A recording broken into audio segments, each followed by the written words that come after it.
মধ্যে অনেক জিনিস শিকার আছে, জানা আছে। আপনি ভারতবর্ষের মানুষ, এই দেশের কিছু ইতিহাসগুলো আপনার জানার প্রয়োজন আছে। আগে আগে ইতিহাসগুলো স্কুলের মধ্যে পড়ানো হইতো, এখন ইতিহাস বিলকুল নাই। কিছু দেশের ইতিহাস আপনার জানার প্রয়োজন আছে। যে দেশে আপনি বসবাস করতেন, এই দেশ কত সালে শাসন হইল, বিশেষ করিয়া স্বাধীন হইল। এই দেশ আগে খারা শাসন করলো, দেশটাকে চালাইল। ভারতবর্ষের মধ্যে মুসলমানদের অবদান কি কি আছে আপনি মোবাইলে সার্চ করুন, সব কিছু আপনি পাইলেই। দিল্লি জামে মসজিদ খে বানাইল, তাজমহল খে বানাইল, লাল কেল্লা, পুরান কেল্লা, এগুলা খে বানাইল, দিল্লির কুতুব মিনার খে বানাইল। এইভাবে দেশের মধ্যে আগে রাজা প্রজারা কিভাবে দেশটার শাসন করলাম, মুঘলের আমলে কিভাবে দেশ চললো, ব্রিটিশের আমলে কিভাবে দেশ চলছে, তারপরে বলে কি বলে বর্তমান আমাদের গণতন্ত্র দেশ, সেই দেশ কিভাবে চলে, দেশের খোঁজ খবর আপনি মোবাইলের মধ্যে অনেক জিনিস সার্চ করিয়া পাইবা। অনেক বড় বড় পণ্ডিতরা, জ্ঞানীরা মোবাইল গুলা বিশেষ করিয়া মোবাইলের মধ্যে অনেক জিনিস লোড করিয়া রাখছেন। আপনি সার্চ করুন, শিক্ষকরা মোবাইলের মধ্যে অনেক মেকানিক্যাল জিনিস শিখার আছে। আপনি দয়া করিয়া অনেক জিনিস শিখতে পারবা। এর জন্য বাইরে মোবাইলে আপনার খালি বাদ দিত নাই। ইলাও পাইছি কিছু পাইয়ান আমরা, আমি নিজে পাইছি। আবো তেমন ইনকাম নাই, বড় অঙ্কে ইনকামের কোন রাস্তা নাই। যুগালি কোডা আয়োজন মেঘালয় গিয়া, দেশও গিয়া, বেটা ইনস্টলমেন্টে মোবাইল সেট লই লিছে 43,000 টাকা দিয়েছেন। আমি নিজে আমার চৌকে যাচ্ছি, ভিভো সেট 43,000 টাকা। আবো যুগালি, আবো 500 টাকা রোজ। এই যে ভাই মোবাইলটা কিনলো, আমি নিজে দেখে স্টেঞ্জ হয়ে গেলাম। বাবা, নিজের মনের মধ্যে একটা জিনিস আসলো, হয়তো আমার ভাইয়ে বুঝে না। বলে বাইরে তোমার ইনকাম কত টাকা, এই মোবাইলটা তো তোমার জন্য এত দামি মোবাইলের প্রয়োজন নাই। এটা যদি কোনো অফিসিয়াল লাইনে কোনো মহরিব, তখন মহরিবর দরকার আছে, অফিসিয়াল বড় অফিসারও দরকার আছে, কোনো মানুষের নেটওয়ার্কের বিজনেস করে তার প্রয়োজন আছে। আমি সাধারণ মোটামুটি আমার একটা ইনকাম আছে, প্রয়োজনীয় আমি কিছু কম রেটে একটা মোবাইল চালাই। মনে করছেন বলে দামি মোবাইল দেখলে মানুষের দামি করিবা বলেছি না। মোবাইল যত আপনি দামি লক্ষ্য না কেন, জীবনে আপনার দাম সম্মান বাবা জমিনও বাড়িত নাই। আপনি যদি দামি বনতে চান, আপনি যদি জমিন সম্মানী বনতে চান, আমি যদি সম্মানী বনতাম চাই, আমার জীবন আদর্শটা নবীজির জীবন আদর্শের প্রতি লক্ষ্য করতে লাগবো, আল্লাহর হুকুম মাফিক চলতে লাগবো, আমার আদব আখলাক চরিত্র গুলা জীবনে সুন্দর বানাইতে লাগবো। অবশ্যই আমার জীবন সুন্দর হয়ে যাইব। মোবাইল যে দামি লইলি যে দামি দিব তা না, এটা ভুল ধারণা। গাড়ি লইলিছি দামি দামি হয়ে যাবো, ভুল ধারণা। এটা দিয়ে দামি হওয়া যায় না। এর জন্য বাইরে খাস করে আমি অনুরোধ করি, আর যুবক ভাই মোবাইল চালাইতে চালাও। মোবাইলের মধ্যে অনেক সময় দেখবাই মানুষের বাদ বাদ কমেন্ট করেন। আমি নিজে কোনো সময় দেখি, আজটা কি মনে করো 3-4 মাস আগে আমাদের আসাম রাজ্যে একজন ব্যক্তি ছিলাম, যার নাম ডক্টর মুস্তফা কামাল আজহারি। উনি কোরআনের অপব্যাখ্যা করছেন, অনেক ইসলাম ধর্মের বিরোধিতা মাতিছেন, যার দেখা যায় হাজার হাজার লক্ষ লক্ষ এক একটা ভিডিও ভিউজ হয়েছে। কিন্তু আমার দেশের বহিনতে দেখলাম কত ধরনের কমেন্ট করডা, কেউ ভালো করডা, কেউ খারাপ করডা। এগুলা করার আপনার তেমন কোনো প্রয়োজন নাই। খেলে করতাম ভালো, যদি ইসলামিক কোনো যদি ভালো একটা পোস্ট থাকে যেটা আগ বাড়িয়ে দিলে ফায়দা হইবা। এই বিতর্কিত যেগুলো আছে এগুলার মধ্যে আল্লাহকে বাঁচতে বাদ কমেন্ট হরণ্যানি এগুলো হয়, পাগল হইত্রা, হবিস হইত্রা, দূর হইত্রা, কত ধরনের একটা কমেন্ট হরণ্যানি। এটা অ্যাকচুয়ালি বালা নাই। চিরজীবন এই কমেন্টটা থাকবো আপনার নেটওয়ার্ক। সারা জীবন আপনি একজন মানুষের একজন খারাপ গালি দিছেন, এটা আপনি খেনে কইতা, খেনে আপনি কইতা বলে খারাপ গালি দিতা, বাদ কমেন্ট করতা, এটা আপনি জানবেনি মানুষ পুরা বাদ বলিয়া বাদ হইল তার এইরকম প্রকাশ্য ভাবে আপনি হওয়ার আপনার উচিত নাই। নবীজিয়ে দেখছেন কোন মানুষের বাদ করে, তার উপরেও নবীজিয়ে ডাইরেক্ট তার শরম দিছেন না কোনদিন। আল্লাহ রসুলে দোয়া করছেন হেদায়েতর লাগি, তারা বুঝাইতেন। বনর বাকি দরিয়া নিয়ে যদি মানুষে যদি বুঝায়, বারবার যদি ফাঁকিটারে যদি মাথায় দেখবার বনর ফাঁকিয়ে মাত শিখিলা শিখেন না, আল্লাহ আল্লাহ শিখিলা একটা হাওয়ানোর জবান পর্যন্ত ফুটি যায় গিয়া, মানুষের জীবনে যদি সুন্দর করিয়া বুঝানি যায় অবশ্যই মানুষে বুঝতে পারবা। এর জন্য দয়া করি আল্লাহকে আসতে বাইরে কোরআন শরীফ আল্লাহর একটা আযীম কিতাব আছে দুনিয়ার বুকে। দুনিয়ার জমিনের মধ্যে কোনো বই পুস্তকের মতো নাই, দুনিয়ার জমিনের মধ্যে কোনো কিতাবের মতো নাই। অন্যান্য বই পুস্তক আপনি পড়ান, যত পড়া পড়িলে তেমন মজা পাইতা না, কিছুদিন পরে বইটা পুরাতন হয়ে যায়। আর এই কোরআন শরীফ আজকে দেখো নাজিল হওয়ার কত শত বছর হয়ে গেল গিয়া, সেই নাজিল হওয়ার পরটা গিয়া এই আল্লাহর কালাম কোরআন শরীফ চিরজীবন পড়া চলে আর চলতে থাকবো। এখান কোনোদিন পুরানো হইতো না, এখান কোনো বন্ধ হইতো না। যার কারণে কোরআন কিতাব যেখানে আছে এখান আমরা কর্তব্য হইল মুসলমানের লাগি, আমরা কর্তব্য হইল এখান শিক্ষা অর্জন করা আমরা লাগি ফরজ। সবাই বক্তব্যের মধ্যে ইসলামিক জ্ঞান অর্জন করা, সবাই বক্তব্যের যে ফরজ ওয়াজিব সুন্নাত এগুলা শিখা আমরা নরনারীর লাগি ফরজ, এগুলো আমরা লাগি একবারে ফরজে আইন।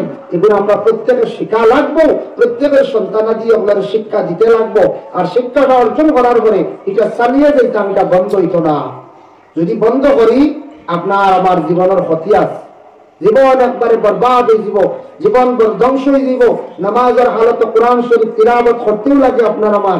এর জন্য দয়া করিয়া আল্লাহকে ওয়াস্তে আমরা কোরআন শরীফ যেখানে আছে এই কিতাব এখান প্রত্যেক আমরা তিলাওয়াত করতাম, কোরআনের প্রতি একটু আমরা খেয়াল করতাম। আমরা রূপে দায়িত্ব কোরআন শরীফ এখান দায়ম করে নিতাম আমরা ভরাত। ইনশাল্লাহ আমরা হরি বলে দেখুন যাই একটা টাইমে, মাত্র একটা টাইমে দায়ম করক্কা কয়েকদিন পড়িলে দেখবে একটা মজা পাই দিবা, কয়েকদিন পড়িলে আদত হয়ে যাব, একটা মজা হয়ে যাব। দেখবা কোরআন শরীফ তিলাওয়াত আপনি ছাড়তে পারতেন না। এর লাগে কোরআন শরীফ খাস করে আমরা তিলাওয়াত করতাম। এই কিতাব দুনিয়ার জমিনের মধ্যে কোন কিতাবের লাগে বই পুস্তকের লাগে তুলনা হইতে পারে না, অতুলনীয় একটা কিতাব। আল্লাহর বান্দাগণ রাসূলুল্লাহ সাল্লাল্লাহু আলাইহি ওয়াসাল্লাম ফরমায়, হে আমার উম্মতগণ তুমি তাই জানিয়া রাখো দুনিয়ার জমিনের মধ্যে আমি যে কিতাবটা কোরআন শরীফ নাযিল হওয়ার সঙ্গে সঙ্গে জায়গায় জায়গায় খবর পৌঁছাইয়া দিলাম, জায়গায় জায়গায় সবার কাছে আমি জানাইয়া দিলাম। যারা সে কোরআন শরীফের উপরে ঈমান আনছেন, যারা কোরআন শরীফে বিশেষ করে বিশ্বাস করছেন, এরা কামিয়াব হইছেন। আর যারা দুনিয়ার জমিনের মধ্যে কোরআন মানছে না, কোরআন শরীফে বিশ্বাস করছে না, এরা ধ্বংসের পথে গেছে, একবারে তারা বরবাদ হইছে। কোরআনকে যারা মানছে না একবারে বরবাদ হইছে, ধ্বংস হইছে। নবীজি বলতে হাসাও তো ধ্বংস হইছে।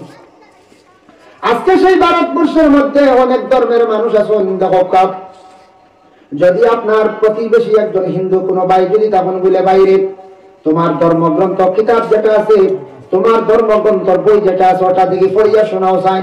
সনাতন ধর্মের দেখবা ধর্মগ্রন্থের নাম হইল গীতা, মহাভারত, রামায়ণ। দেখবা তাদের ধর্মগ্রন্থটা কি পড়িয়া সবে শোনানি সম্ভব না হয়। খ্রিস্টান ধর্মের বাইরে যদি প্রশ্ন করেন বলে বাইরে তোমার ধর্মগ্রন্থের নাম কি বলে বাইবেল দেখি পড়িয়া শোনাও, এইভাবে 70 জনে দেখবা পড়িয়া শোনানি সম্ভব নয়। কিন্তু যে কোন ধর্মের বাইরে যদি আমার মুসলমান কোন বাইরে প্রশ্ন করে বলে তোমার ধর্মগ্রন্থ ওটার নাম কি বলে কোরআন, কোরআন দেখি পড়িয়া শোনাও চাই, দেখবা আমরা সব মুসলমান হলে কোরআন শরীফ পড়া জানেন কোন চাই। কোন মুসলমান আসলে কোরআন শরীফ পড়া জানেন না।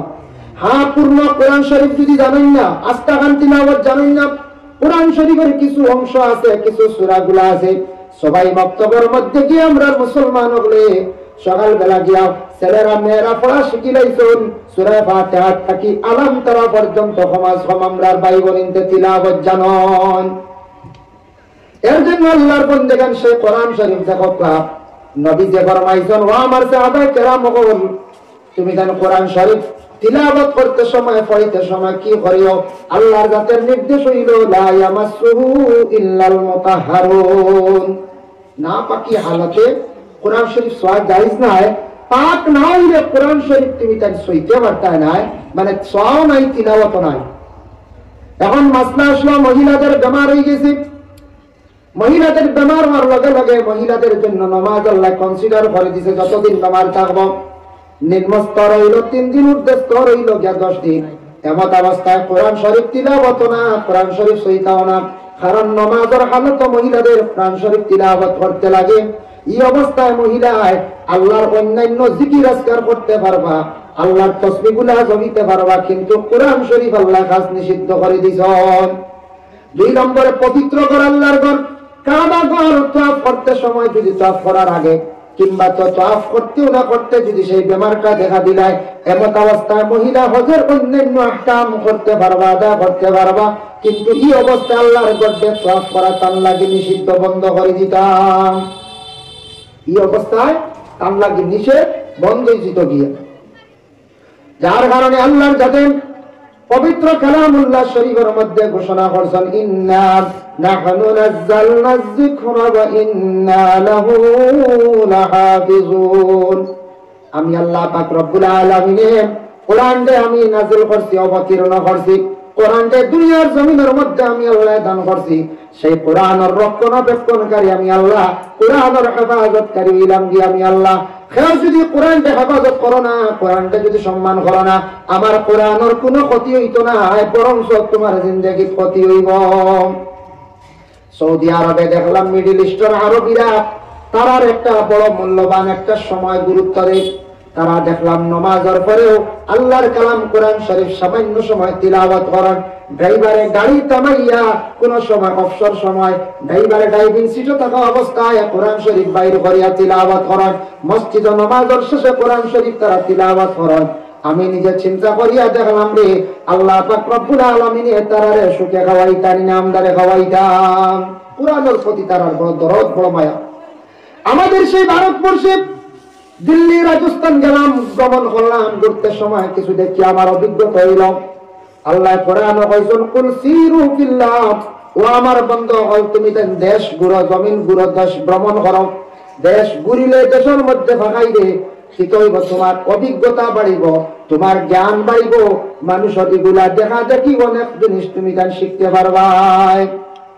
শিখা যাইব না, এখন যায় শিখা যায়। আজকে ওই এলাকার, ওই গ্রামের, ওই জিপির, আমার গ্রাম হোক, যে কোনো গ্রাম হোক, আমরা ছেলেরা বিদেশ যাই। আমি নিজে দেখছি যে ছেলেরা বিশেষ করে গ্রাম অঞ্চলে আগে চলতে সময় এক ধরনের তার চলা চরিত্রটা আসলো। যখন সে বেঙ্গালোর, চেন্নাই গেল, যাওয়ার পরে 6 মাস বছর দিন পরে আসার পরে দেখা যায় তার অনেক চলাফেরার মধ্যে পরিবর্তন হয়ে গেল। ভাইরা দেখিয়া তার অনেক জিনিস শিখি লইল, এইভাবে মানুষের চলাফেরা করে। এগুলা দেখিয়া দেখা যায় মাত্র 6 মাস বছরে তার অনেক জিনিস পরিবর্তন হয়ে যায়, কারণ দেখিয়া তার জ্ঞান বাড়ছে, অভিজ্ঞতা হয়েছে। এর কারণে আমি নিজে দেখতে পাইলাম অনেক ছেলেরা বিদেশ বাড়ি গেছেন, আসার পরে অনেক বাড়ির মধ্যে বাসনপত্র তারা কিনিয়া খালি ব্যবস্থা করতাম। বাপরে কইতরা মারে মাই ইটা এখন আর ওইতো নাই। আগে কম দামি কাপড়, কম দামি গ্লাসও হানি খাইছি, ওইতো না, এটা এখন মানে না। বাইরে যা দেখলাম এটা মানছে খালি দামি দামি কাপড় চা দেয়, দামি দামি কাপড় হানি খায়, বালা বালা বর্তনও হানি খায়। এটা সরম ওয়াইয়া বদলা, আর বদলিছিল না, বদলি গেছে। আরো যদি তো আর দূরে যাই, মিডিল ইস্টে যদি যাই, সৌদি আরব, কাতার, ওমান, মস্কো, কুয়েত, মস্কট, এইভাবে এটা রাষ্ট্রের মধ্যে যদি যাই, যাওয়ার পরে দেখবা আমরা দেশের বায়ান, বিশেষ করে দেশের বায়ান এমন অবস্থা হয়েছে, আমরা দেশের বায়ান ঘুরিয়ে আসার পরে তার মুখের ভাষাটা হয়ে গেছে খালি মাশাআল্লাহ আর ইনশাআল্লাহ।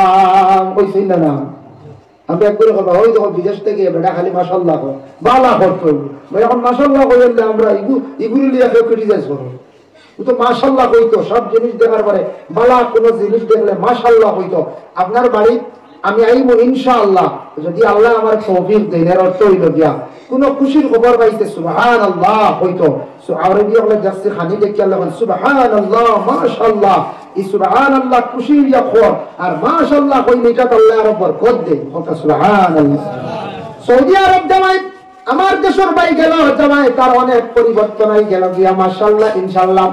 জবানের মধ্যে পরিবর্তন হয়ে গেছে, চলার চরিত্রের মধ্যে পরিবর্তন হয়ে গেছে। এর লাগি দেশ ঘুরিলে, দেশ থেকে বাইরে গেলে মানুষে যত বেশি মানুষে ঘুরিব, দেশ মানুষে ফাজিল ঘুরিব, জিনিস দেখতে তার অভিজ্ঞতা জ্ঞান বাড়ব, এই মানুষের জীবন অটোমেটিক পরিবর্তন হয়ে যাইব। যেমন আমি একটা জিনিস উপলব্ধি করলাম, আমরা দেশ কিছু কিছু জায়গা, কিছু গ্রাম, কিনা প্রায় গ্রাম 1% মানুষ আছে বা 5% মানুষ আছে, আমরা বেশি রাস্তার সময়টা দিতে বেশি পালা পাই, রাস্তার সময় দিতে বেশি আমরা পালা পাই। 5% 10% মানুষ আছেন বাড়ির শান্তি পাই না, গিয়েও বেহুদা রাস্তা তুইবা গাছর তলে, আন্নাইলে দোকানের বারিন্দা বইয়া আমরা ইটা জায়গা মানুষের যে বসিয়া সময়টা অতিবাহিত করে একবারে বিলকুল বেহুদা, বরং আরো গুনার বোঝা খান্দ উঠে।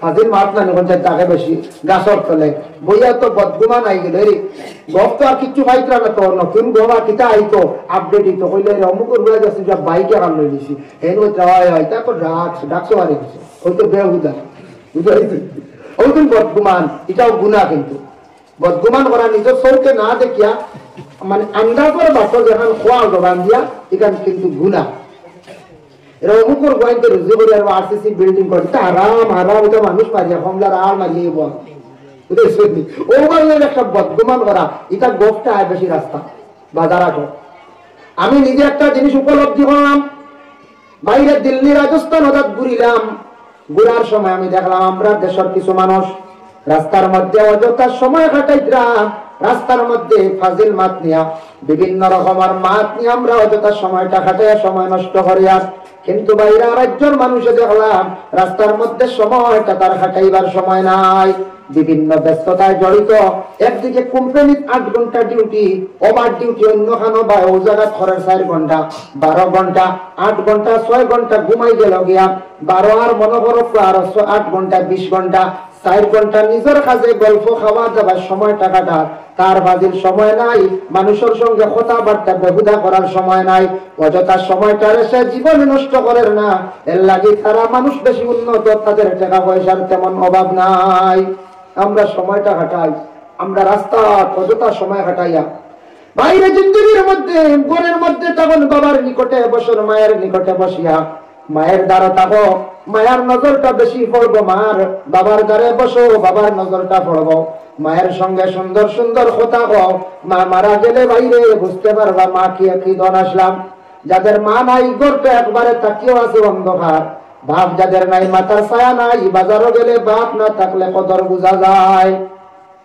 বাবার সামনে বসক্কা বসিয়া গল্প করক্কা একটা টাইমে বাবার কাছে মাত কথা করলে জ্ঞান বাড়বো বলে বাবা আপনার বাপর নাম আসলো তা নানি বলয় আপনার দাদা যে ইনাসলাইন কিতাব বসলা তাই আগে কিতাব করছেন কিতাব ব্যবসা বাণিজ্য করছেন ইলা পর্যায়ে আমরা পৌঁছেছি বাপ মারা গেছে কয়েকদিন জিয়ারত হইছে নতুন বেলা বছর পুরানো হয়ে গেছে এখন আর যাওয়া নাই কবরস্থানের চিহ্নিত নাই বাবার কবর বাওলা যে জমিন চিন্তা না সমাজ কম বাপ তোমার তুমি যতদিন জিন্দা আছো তোমার বাবা থাকা তুমি জিন্দা থাকা অবস্থায় তোমার বাবার কবর মায়ের